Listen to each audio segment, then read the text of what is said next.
Казак базарларында соода кылган 10 миңдеген кыргыз мигранттары мыйзамдан сырт абалга кептелди. Эми жергиликтүү законго байланыштуу бул жерде иштегенге акысы жок да, мындай айтканда. Торговля расчёты жок деген сөз, бул эми чыгып кетсин деген сөз да. Казак базарларында бир гана казак атуулдары же Казакстанда убактылуу жашоого уруксаты барлар соода кылылат деген эрежелер азырынча де юре күчүнө кирди. Бирок бүгүн эртең иш жүзүндө текшерүүлөр баштала турган болсо, кыргыз мигранттары кандай абалга тушугат?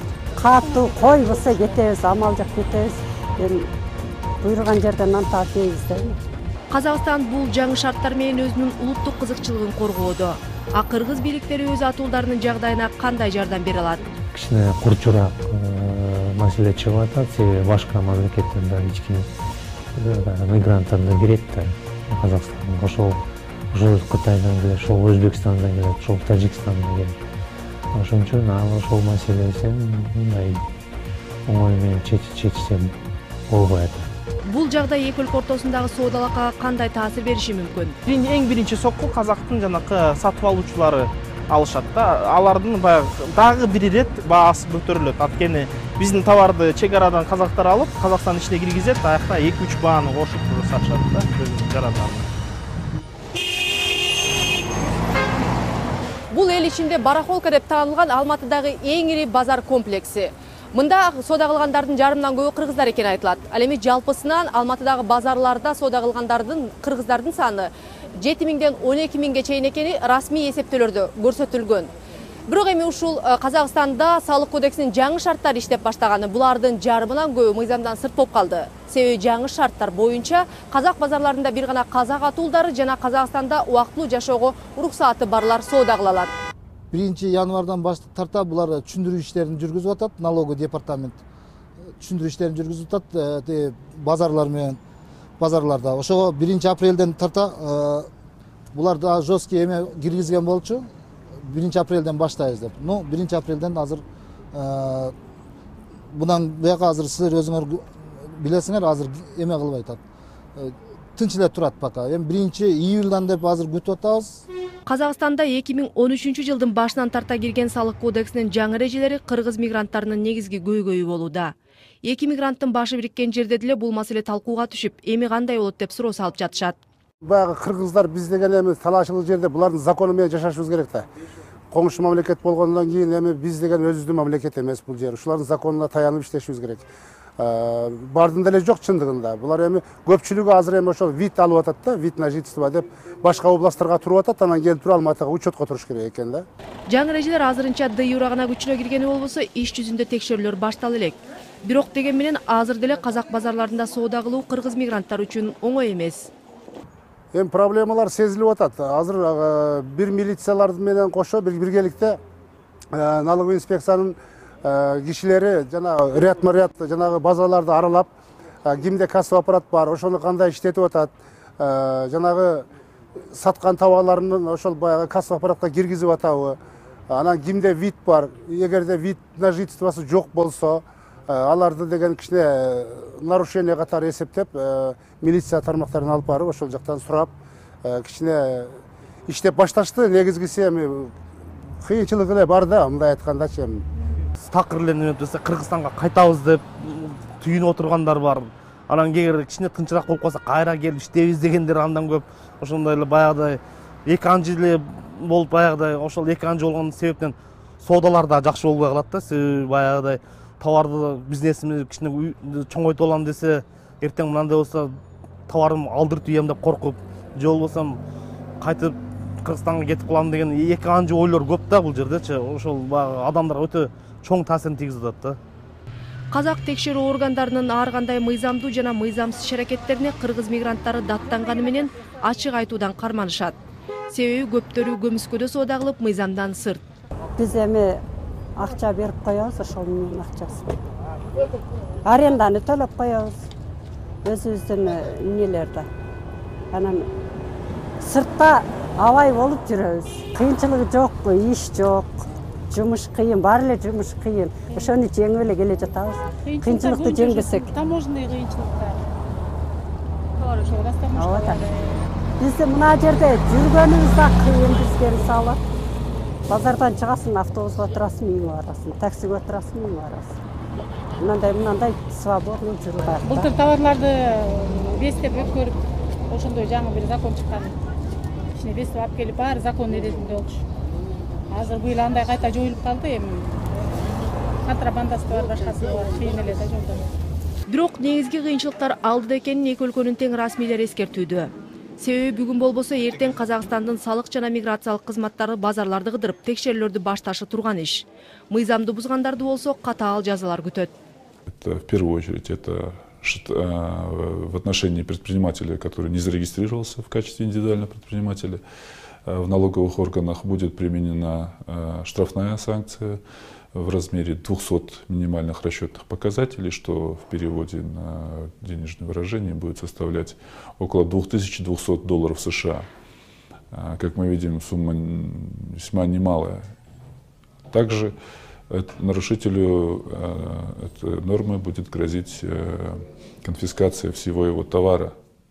Жеке ишкер болуп катталбагандарга карата салык органдары тарабынан 2200 AQSh өлчөмүндөгү айыппул салынат. Бул деген оңой акча эмес. Ошондой эле соодагердин бардык мүлкү конфискацияланып, Казакстандын аймагынан чыгарылат. Мыйзамды бузгандарды мына ушундай катаал жазалар күтүүдө. Его возможное выдворение за пределы Казахстана. Көпчүлүк кыргыз мигранттары топтолгон Алматы шаарындагы Кыргызстандын консулдугунун маалыматы боюнча, кыргыз соодагерлеринин жарымынан көбү азыр мыйзамдан сырт абалда. Дегени булардын казак атуулдугу же болбосо Казакстанда убактылуу жашоого уруксаты жок. Бир топ документтерин тапшырып коюп, уруксат кагаздарын күтүп олтурушат. В общем-то, наши граждане достаточно активно уже находятся в процессе получения вот этих разрешительных документов. И единственной проблемой на сегодняшний день является, что многие из них не успевают по срокам. Жалпысынан биздин атуулдар активдүү түрдө уруксат кагаздарын алууда. Бирок негизги маселе убакытка байланыштуу болуп жатат. Көптөр документтерин тапшырып коюп күтүп атышат. Андыктан биз бул жаңы эрежелерди кыргыз атуулдарына карата иштеп баштоосун бир аз создуктурууну казак бийликтеринен суранып жатабыз. Партнерами по поводу предоставления возможной отсрочки. Азырынча кыргыз бийликтери убакыт менен гана утууга умтулушууда. Бирок 3 айбы же жарым жыл болобу, ал убакыт өткөндөн кийин деле абал азыркыдан өзгөрүп кетерине мигранттардын күмөнү күч.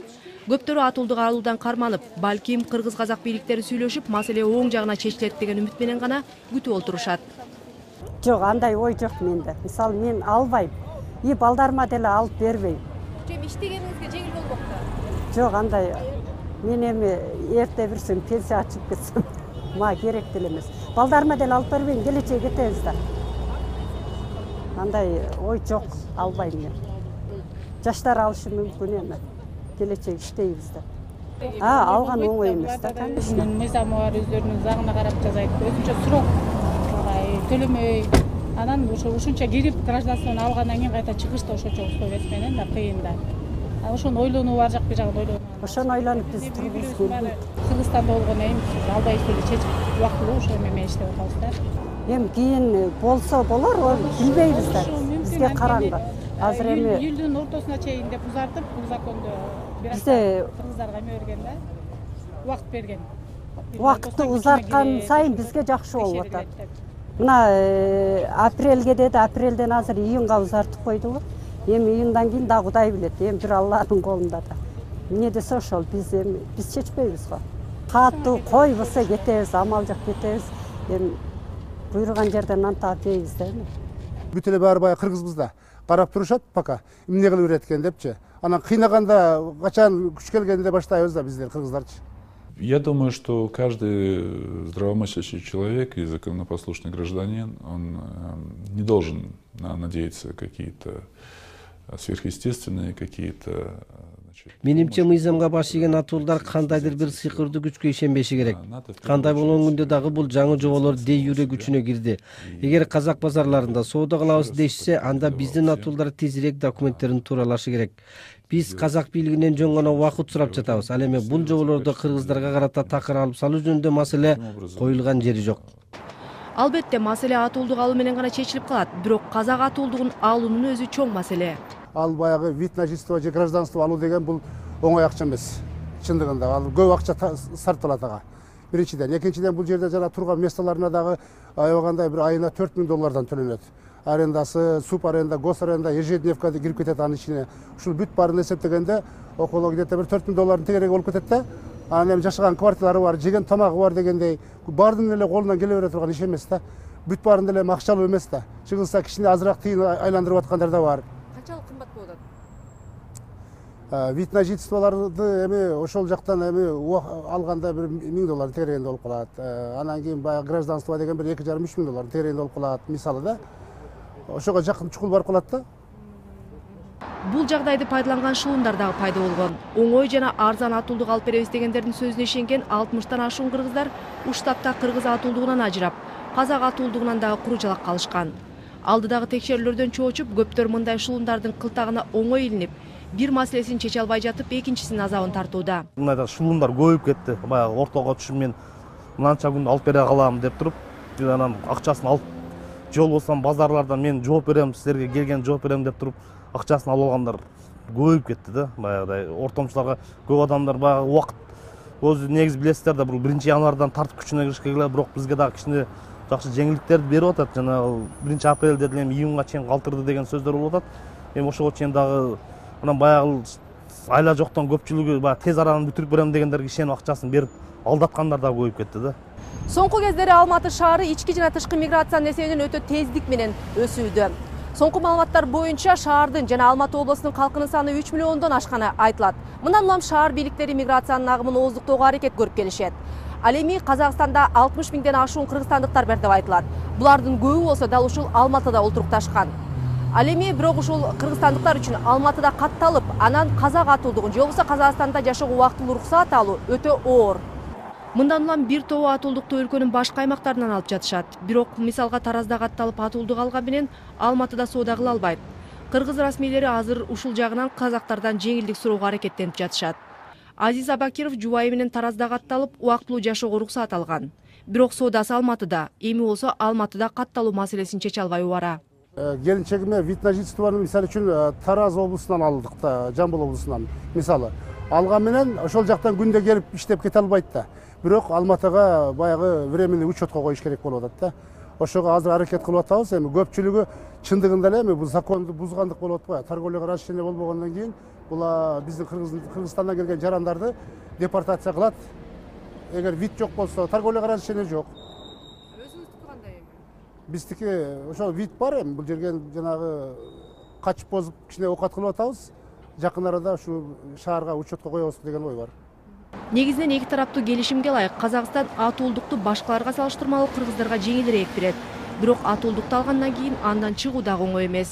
Убактылуу болсо да, биздин экономикабыз ошо бутуна туруп кеткенге чейин болсо да, булардын бийлиги менен кичине сүйлөшүп, ушу биздин атуулдар бул жерде жанагыдай квота бериши же кандай кылат, ошол атуулдарыбыз азыр баардык атуулдарыбыз мындайча айтканда даяр. Баягы ушул жерде казак экономикасына баягы өзүнүн налогун, баягы салыгын салып, ушу баягы мыйзамдуу түргө бул жерде коркпой, үркпөй иштегенге даяр эле деп айтам да. Ошондой бийлик тарабынан сүйлөшүлүп, бир канча жылга чейин бир сүйлөшүлүп, убактылуу болсо да ошондой сүйлөшүп жол менен чечсе жакшы болот эле. Биздин жарандарга эле берсе, эртең башка мамлекеттерде айтат, бул деген эмне үчүн бизге берип атат. Ошол үчүн бул жагынан прецедент болгонго казак мамлекети кичине ойлонуп атат ошол боюнча. Ошон үчүн кичине курчураак маселе чыгып атат. Себеби башка мамлекеттерде эч ким мигранттарды кирет да Казакстанга. Ошол Кытайдан келет, ошол Өзбекстандан келет, ошол Тажикстандан келет. Ошон үчүн ошол маселесин мындай оңой менен чечсе болбой атат. Эмне үчүн кыргыздарга бердиңер, эмне үчүн башкаларга бересиңер, бул алардыкы да проблема болуп атат. Ошон үчүн биз ошол маселени коюп атабыз. Түшүнүктүү мындай болуп атат казак жагынан. Бирок бул деген жөнөкөй маселе эмес, себеби азыр Казакстанда өзүнүн ички миграциянын проблемаларын жакшылап такташ керек. Турат Аманбаев 10 жылдан бери Алматыда соода кылат. Атуулдугу дагы Казакстанда жашоого убактылуу уруксааты дагы жок. Алуу жөнүндө пландарым дагы жок, себеби бул өлкөдө түбөлүк калбайм дейт. Ал өз атуулдарына башка өлкөнүн атуулдугун алып маселеңерди чечип алгыла деген кыргыз бийликтерине нааразычылыгын айтат. Вид на жительство албайсыңарбы же болбосо жанагы гражданство ала албайсыңарбы деген сөздөрдү айтышканда мен кайра таң калам да. Себеби биз деген Биз Кыргызстандын атуу болгондон, Кыргызстандын жаранып болгондон кийин биз кандайдыр бир мезгилде ошо Кыргызстан үчүн иштешибиз керек да. Бул эң негизги байлык деген мамлекеттин байлыгы бул эл болуп эсептелет. Мына жерде көрүп атасыздар, Казакстанда тескерисинче жанагы сырттагы кандаштарын өзүнүн мамлекетине тартып, өзүнүн мамлекетине бай элдин саны менен мамлекетти байытаса, биздегилер болсо тескери мен ошого аябай таң калам да. Ал эгерде жанагыдай кете берсе адамдар, биздин атуулдарыбыз гражданство алат, биздин балдар бул жерде окуп неметип атышат да, анан кийин эртеңки күнү алар Кыргызстанга барышы, алар деген ушул жерден мынаны жеп бул жерден өткөндөн алардын эртесинен Кыргызстанга кеткиси келбейт да. У погоды весенний, разительный каприз, или выпадет снег, или растает он рано. Любую погоду придет на урыс для всего Казахстана. Дастан, молодец. Это папа. Матиевтердин үй-бүлөсү көптөн бери Алматыда туруп соода менен алектенишет. Шаардан батир алышып, мындан 3 жыл мурун казак атуулдугуна өтүшкөн. Эми ошону закон түрүндө алып алса кыйналышпайт. Эми ошону алыш үчүн да аябай кыйналып, жолдор кыйын болуп атпайбы, чындачы. Бирок азыр менин билишимче көп алгандарчы. Эми алабыз дегендер дагы бар. Эми алган канчалык кыйын? Мына сиз өзүңүз алып турсуз жарандык, мисалы жарандык алган деле жеңил болбосо керек. Эми бизге алышыбызга биз мына үйдү сатып алганбыз. Бизге ушул оңоюраак болду го дейм да. Атуулдукту алгандан кийин иши бир топ жеңилдеп, базарда ээн эркин соода кылып калганын айтат. Бирок бөтөн жерде канча жакшы болгону менен өз үйүбүзгө акыры кайтабызго деген үмүттө. Эми бул бир эле менин башымда эмес. Кыргызстанда мына 92-жылдан бери туруп канча кыйналдык чында. Мамлекеттин анча-мынча эмелер болбоду туруп. Мен ошону элге ыраазы болом чындачы. Ошондо баарыбыз көтөрүлүп, Россияга жен иштедик биз. Россиянын Красноярский крайында иштедик. 5 жыл. Андан кийин келгенибиз ушул жакта болду. Эми биздин иштегенибизде мына ойлойм көйлө жазамыз дейт Кыргызстангачы. Биздин аркабыздан канча нерселер бүттү. Эми ошол, мындан кийин Кыргызстанда да жакшы болуп кетсе деген оюбуз. Кудай буйрса кыздарыма билим алдырсам, Кыргызстанга барып иштейт го деген үмүттөмүн. Буга чейин дагы казак бийликтери кыргыздарды базардан сүрүп чыгууга аракет кылган дешет мигранттар. Андыктан жаңы эрежелер саясий маселе болушу мүмкүн деген шектенүүлөр бар. Кезинде баягы Акаев кеткен жылдары ошол Кыргызстанда болуп аткан окуянын таасири Казакстанга тийеби деген мааниде бизди түз эфирге 31 каналга чакырган.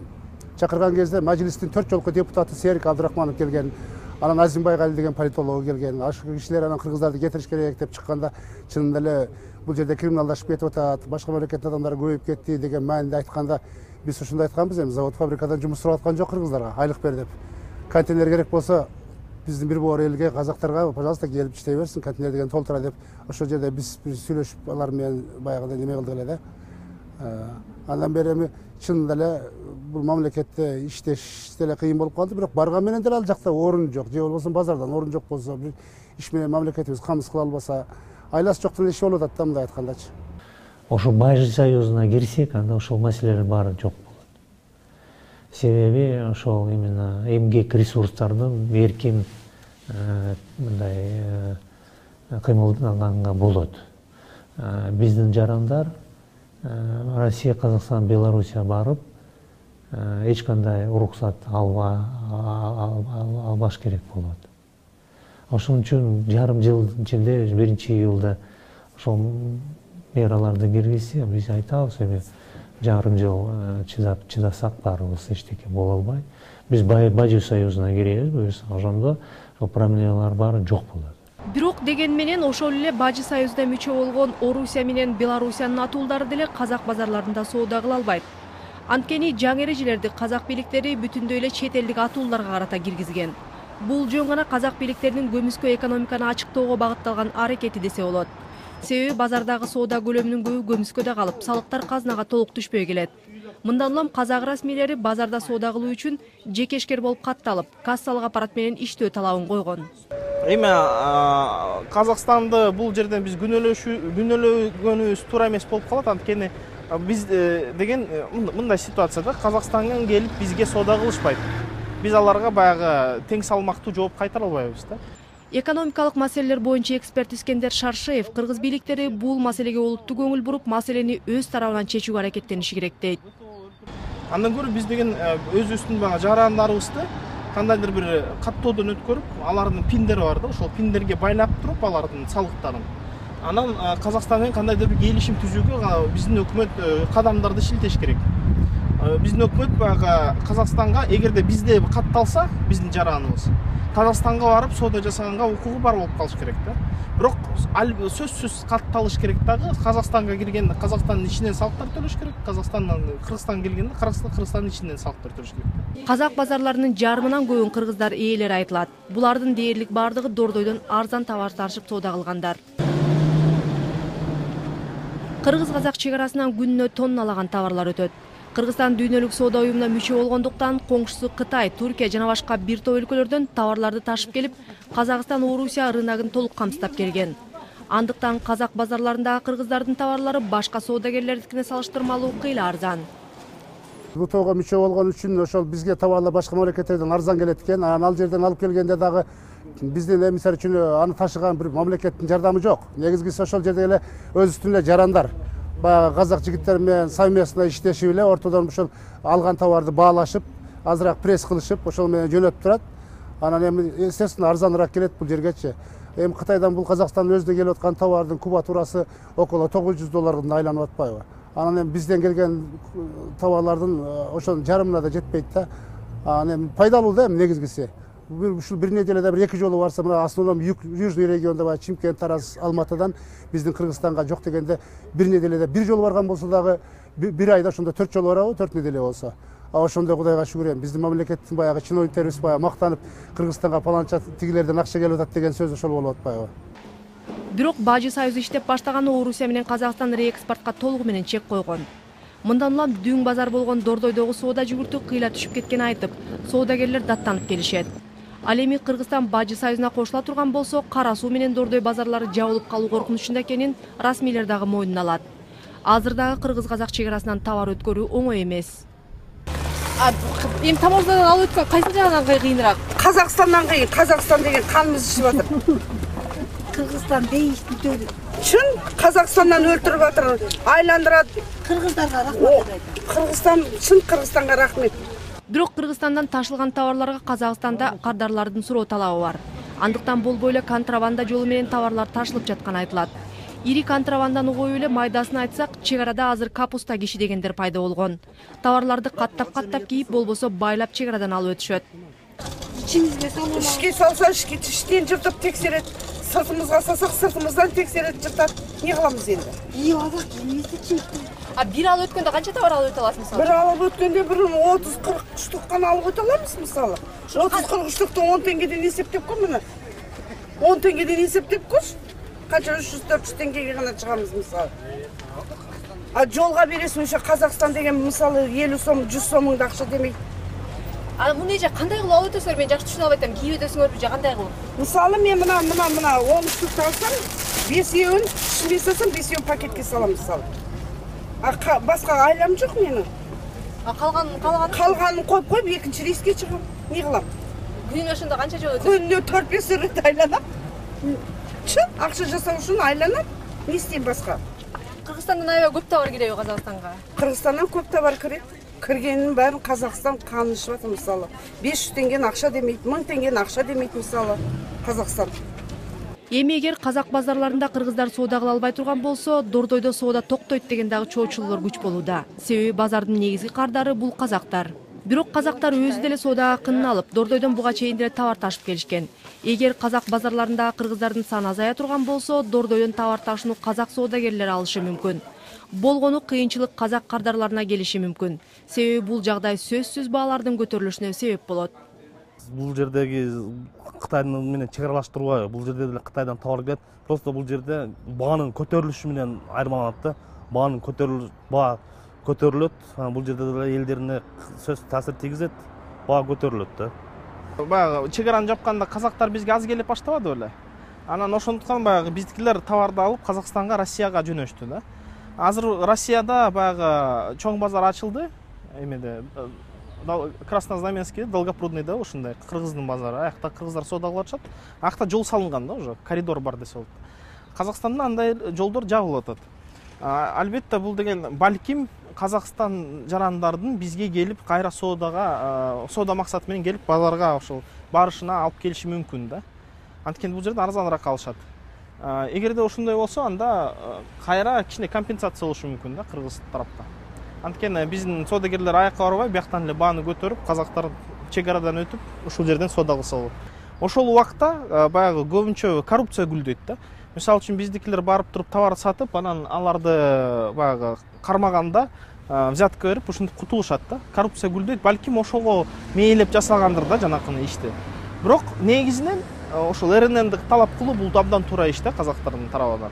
Анан эң биринчи сокку казактын жанакы сатып алуучулары алышат да. Алардын баягы дагы бир ирет баасы көтөрүлөт. Анткени биздин товарды чек арадан казактар алып, Казакстан ичине киргизет, аяктан 2-3 бааны кошуп уже сатышат да өзүнүн жарандарына.